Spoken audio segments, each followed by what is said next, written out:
Hello, my name is Annika Wammack, and I'm in section 4. And I'm Paige Wazenegger, and I'm in section 2. So today's reading was on the chapter in A Search for Common Ground on philanthropy. And they were just, Rick and Pedro were just kind of going back and forth about some of the pros and cons of like big philanthropists, like interfering with schools and giving money and stuff.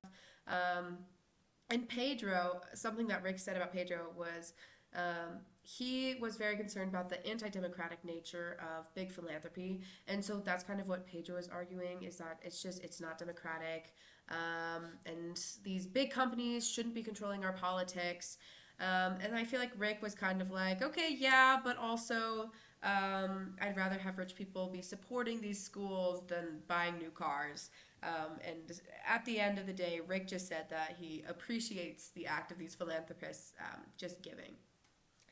Yeah, one of the things that they both talked about was that philanthropy can be very beneficial. It gives people voices and platforms to to be a part of the community, be a part of the school process, um, and both of them agreed on that. However, Pedro said that these big philanthropy organizations were taking away the democracy of citizens and students and educators, whereas Rick thought that it made it more democratic because it allows for more people to share their opinions. So there was definitely kind of a division there between opinions on what philanthropy does, but both agree that it definitely does help. Yeah. One thing Rick really focused on is that, yeah, maybe you don't agree with their cause, but what really matters with these big philanthropists is how they approach their role. And he also, one of his big points, like Paige mentioned, was that it's kind of about freedom. And these philanthropists, them donating, it's part of the fabric of freedom, which is something that was mentioned in the book, and I thought that was a fun line. And that if Rick mentioned something that if we like limit or kind of like try to stop any of these big funders supporting the schools, then there's really going to be no benefits. Um, so that's not what we want. Yeah. Another thing that Pedro really talked about was he was not happy that so many big companies made mistakes and had failures and then didn't evaluate that and learn from it and admit it, own up to their mistakes. Both Pedro and Rick agreed that ideas and whatnot need criticism in order to be successful. They need to go through multiple sources and be looked at and criticized so that they can be made better. And they need to be evaluated at the end to see what doesn't work, what does work, because there's a lot of insight that can be gained from failure.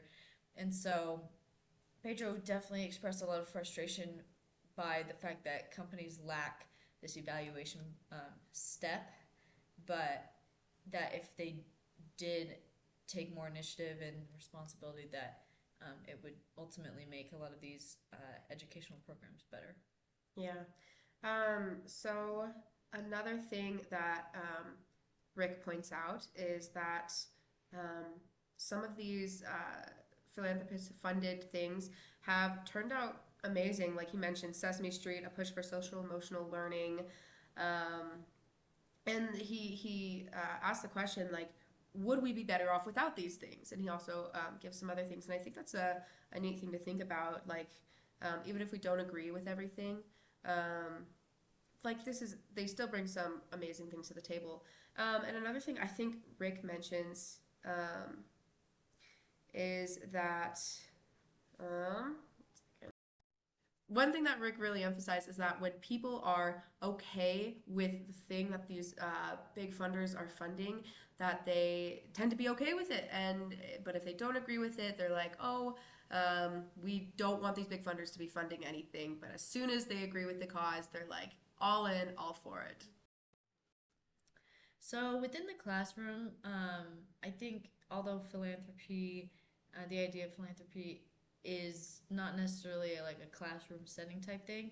A lot of the things can be taken and applied to the classroom. For example, philanthropy organizations create like an environment where people can share their thoughts and opinions and be expressive. And so within my classroom, although I am not a philanthropist myself, I can encourage thoughts and opinions to be said and make sure not to dismiss them, as well as um, proposing those ideas to people who could make change and making sure that every person has a platform and a voice to give their opinions, even if it's dissenting opinions, because um, Rick talked about like regulating or restricting and how that minimizes the potential benefits. So I think it's important to let every student's voice be heard within the classroom. Yeah, I really like that. Especially like those smaller voices, like those. So it's just super important to elevate these smaller voices.